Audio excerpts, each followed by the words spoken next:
ভালো করে ছিলে ছিলে এখন আমরা ভর্তা করবো, ঠিক আছে গাইস? আপনারা ভালো করে লক্ষ্য করে পেঁপেটা কীভাবে কাটছি।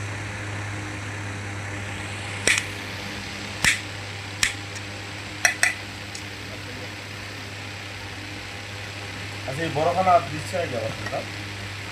আমার না তো আসতেছে।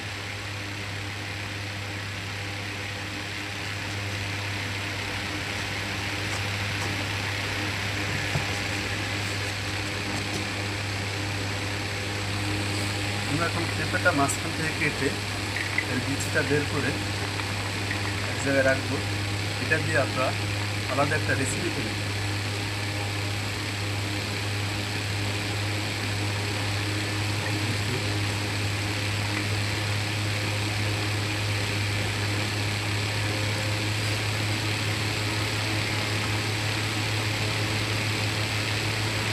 আপনারা দেখছেন পেঁপের বীজটা বের করছি। পেঁপের বীজটা দিয়ে আমরা এখন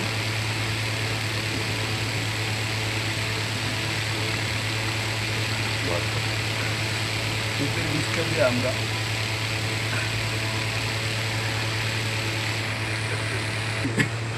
দেখো তো